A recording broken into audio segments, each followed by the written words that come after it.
दोस्तों, इतिहास के बारे में अगर हम जानेंगे तो बहुत सारे युगों का हमें सामना करना पड़ेगा। शुरुआत करेंगे तो प्रागैतिक ऐतिहासिक कालखंड यानी स्टोन एज अश्म युग से हम शुरुआत कर सकते हैं और वो धीरे धीरे धीरे धीरे कबीलाई व्यवस्था तक आने के लिए अनेक युगों का वहां पे सफर हुआ है, जिसमें आपको कांस्य युग, ताम्र युग, लोह युग और अनेक प्रकार के युग आपको निकलते हैं।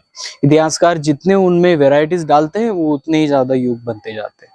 लेकिन असलियत ये है कि इतिहास को हम कैसे समझ पाते हैं, इतिहास को कैसे हम जान पाते हैं। क्या आज देश में ट्राइबल लिस्ट जो बनी है गवर्नमेंट की तरफ से, उस लिस्ट को देखकर क्या हम हजारों सालों का अंदाजा लगा सकते हैं? ऐसा बिल्कुल नहीं है। तो हमें भी अगर प्योर ट्राइबल कल्चर और उसकी विचारधारा को ढूंढना है तो अभी हमें भी थोड़ा सा अपने स्टडी का क्राइटेरिया भी बड़ा करना पड़ेगा।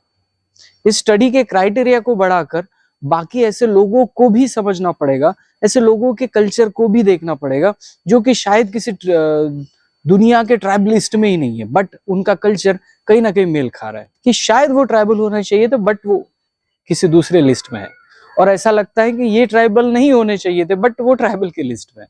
बहुत सारा ऐसा झमेला हर स्टेटों में होता है।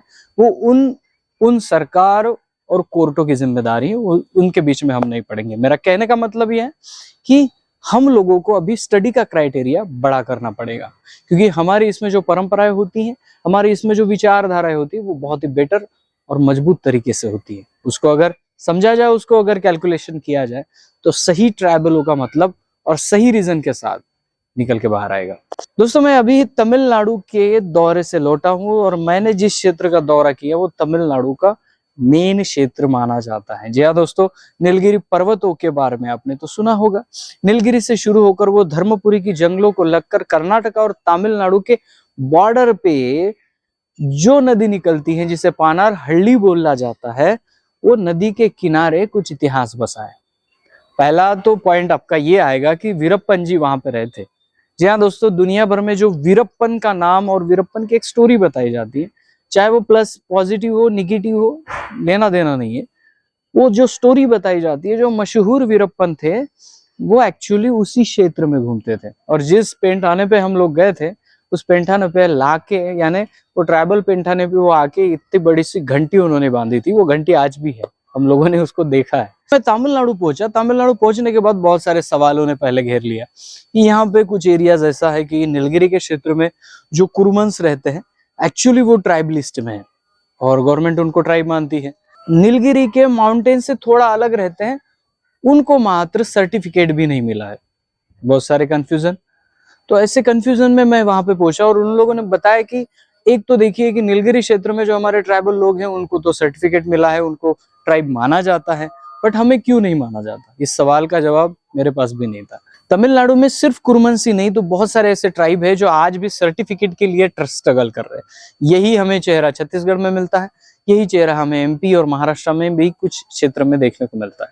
यानी जो ओरिजिनल ट्राइब है बट उनको सर्टिफिकेट नहीं दे रही। हाँ, लेकिन ये पर्सनल मैटर उन समुदाय और उन गवर्नमेंट के बीच में है। इसलिए ये जो वीडियो बन रहा है, ये वीडियो कोई सर्टिफाइड ट्राइब को इंगित नहीं करता है। ये वीडियो उस परंपराओं को इंगित करता है, उस कल्चर को इंगित करता है कि जो कि एंशिएंट है। दोस्तों, जैसा कि मैंने कहा कि वो एक रिजर्व एरिया था जंगल का, और वहां पे मेरे ख्याल से एलिफेंट रिजर्व एरिया था। जहां जहां पे हम लोग गए, हमें एलिफेंट तो मिला नहीं, बट एलिफेंट के कुछ निशान हमें देखने को वहां पे मिले थे। तो हम उस जंगल में बहुत ही अंदर तक चले गए थे और जाने के बाद एक नजारा सामने दिखा, वो था प्राकृतिक पेनकड़ा का।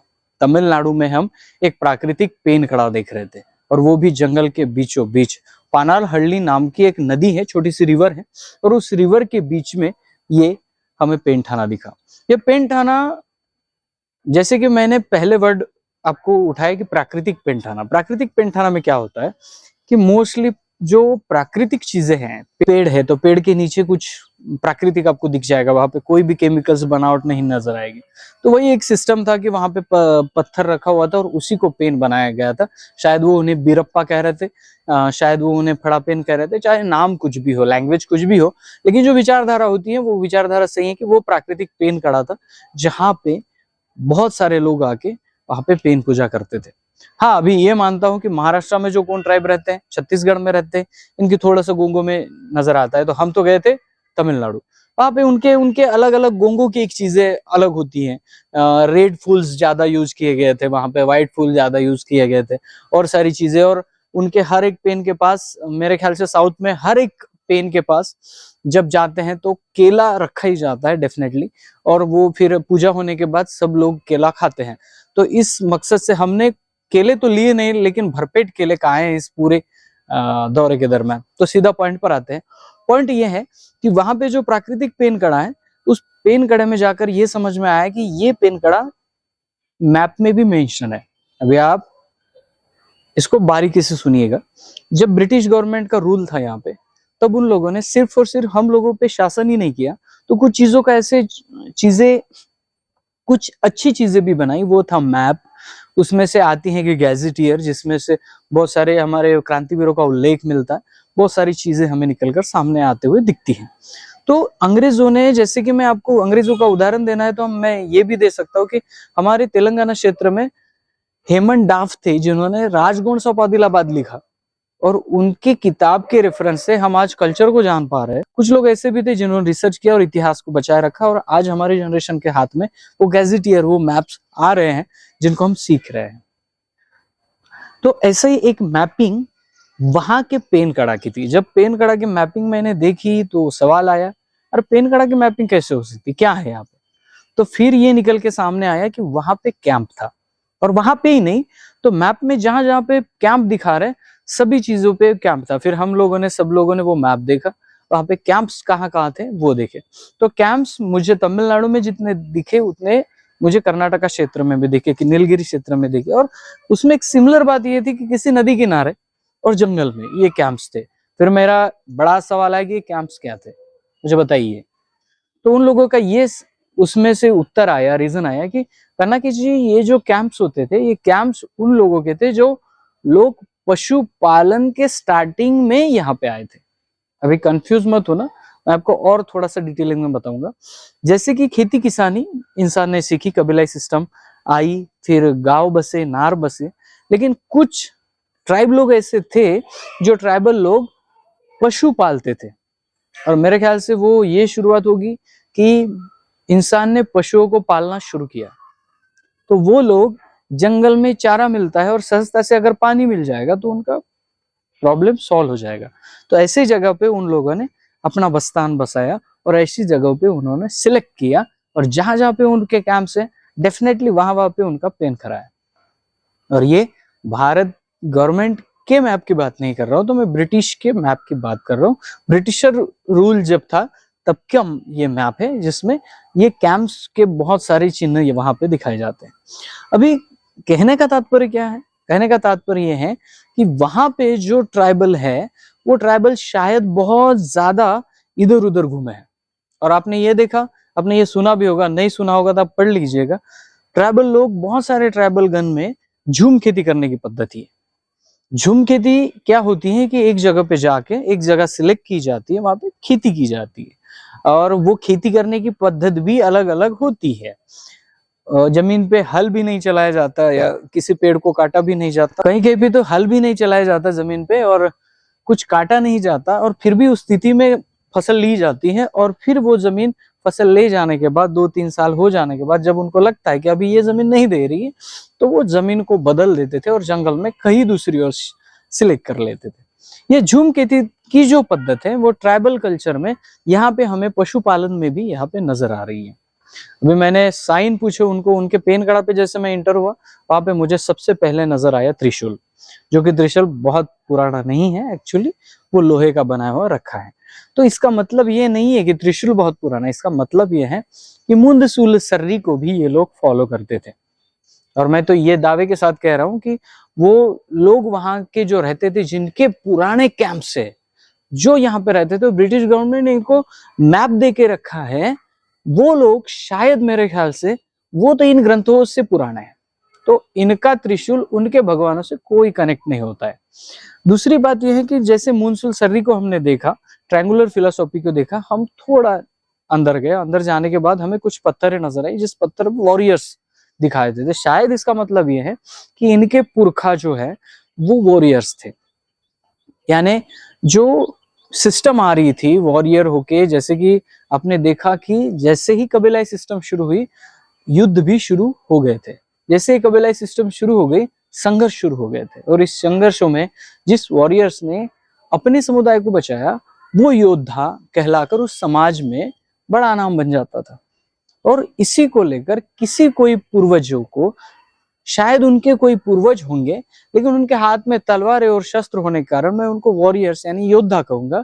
तो ये क्रांतिवीर लोग भी उनमें बहुत सारे। इसका मतलब ये है कि पशुपालन तो इनका एक साइड होगा, बट इनमें वॉरियर्स भी बहुत ज्यादा प्रमाण में है।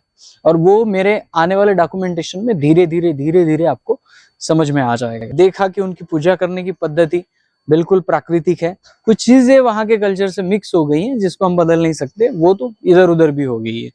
तो उस चीज को मैंने बारीकी से देखा और ये समझा कि उनका एक प्राकृतिक पेड़ होता है। मैंने उनको पूछा कि क्या आप लोगों का एक ही पेड़ है या बहुत सारे पेड़ हैं? तब उन लोगों ने कहा कि हमारे सरनेम और क्लैंस अलग अलग होते हैं। उन्होंने कहा कि हमारा पेड़ अलग होता है, इनका पेड़ अलग होता है, इनका चिन्ह अलग होता है, हमारा चिन्ह अलग होता है। फिर मैंने ये ढूंढा कि आप में चिन्ह क्या क्या होते हैं। तो सबसे पहला मुझे नजर आई यहाँ भैंस, जो कि भैंस एक फीमेल डाइटी यानी फीमेल ऊर्जा को इंगित करती है। दूसरी आई बकरी, जो कि एक सामने आकर ये कहती है कि मैं भी किसी का टोटेम हूं, मुझे गोंडी में येटी बोलते हैं। उसके बाद एलिफेंट भी मिला, उसके बाद पैरट्स भी मिले, और सबसे ज्यादा मिला मुझे स्नेक।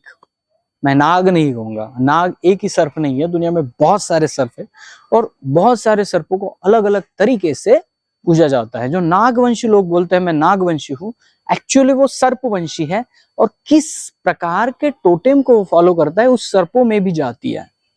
अगर वो कहता है कि मुझे सर्प का ही पता है तो वो डिटेल नहीं जानता, तो डिटेल जानने की जरूरत है। तो बहुत सारे ऐसे टोटेमिक सिद्धांत उनके प्राचीन मंदिरों पे, उनके गुड़ियों पे, उनके पेन कड़ाव पे हमें दिखे।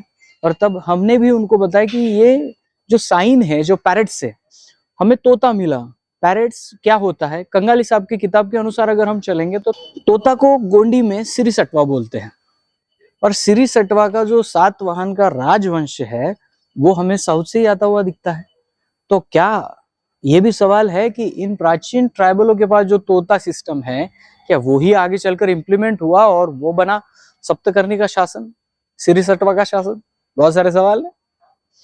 तो ऐसे ही बहुत सारे सवाल वहां पे आए और बहुत सारे सवालों का वहीं पे जवाब भी मिला। इसका मतलब निकल के सामने आया कि तमिलनाडु में बहुत ज्यादा तादाद में ट्राइबल कल्चर है।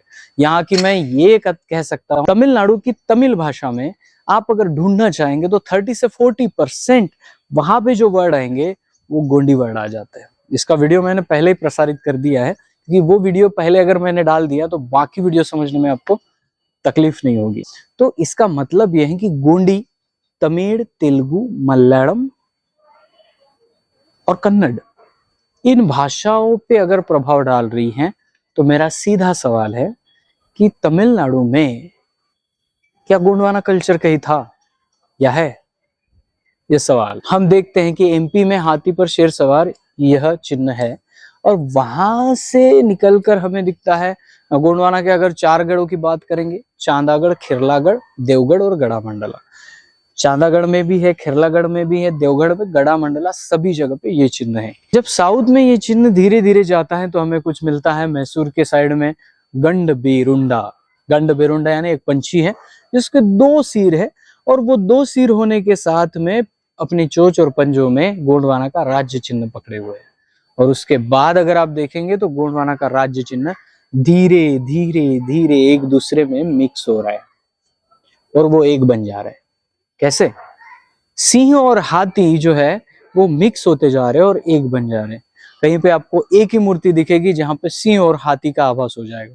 सिंह को सूंड आ गई है, उसके निकुले पंजे हो गए हैं, और अलग अलग प्रकार की वो धीरे धीरे तमिल में जाकर गोंडवाना का राज्य चिन्ह किस नाम से बुलाया जाता है?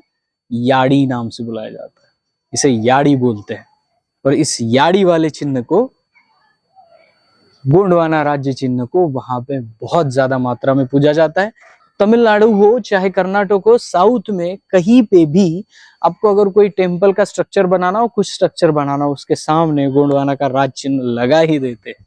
और मेरे जर्नी में पूरा आपको यही दिखने वाला है। उस जगह पे जाकर तो हमें ये तो पता चला कि कुर्मन ट्राइब का वो एक प्राकृतिक पेन खड़ा है, लेकिन जब मैत्री सर और उनके सहकारियों ने हमें कुछ चीजें बताई, वो सुनने के बाद तो हम कंफर्म हो गए कि ये ट्राइबल पेन करा ही है। हाँ, लेकिन बहुत सारे साल हो गए हैं, तो इसको और एक बार रिसर्च करने की जरूरत है। तो दोस्तों, इस वीडियो को बनाने का मकसद यही है कि पूरी जानकारी तथ्यों के साथ आपके यहाँ पहुंचे और जो भी बुद्धिजीवी वर्ग है वो इस बात को समझे और परखे कि एंशिएंट थ्योरी जो है वो ऐसे कई जंगल भेड़ क्षेत्रों में छुपी है, जिसको जाकर ढूंढना पड़ेगा। कोई लाके हमारे सामने परोसेगा नहीं, क्योंकि वो अभी सिस्टम नहीं है। वीडियो अगर पसंद आता है तो लाइक शेयर कमेंट करिए। आप अगर चैनल को मदद करना चाहते हैं तो उसकी डोनेशन लिंक डिस्क्रिप्शन में आप जाइए और चैनल को आप कुछ डोनेट भी कर सकते हैं। मिलते हैं अगले वीडियो अगले टॉपिक के साथ। तब तक के लिए जय सेवा, जय जोहार, जय आदिवासी, जय गोंडवाना, जय।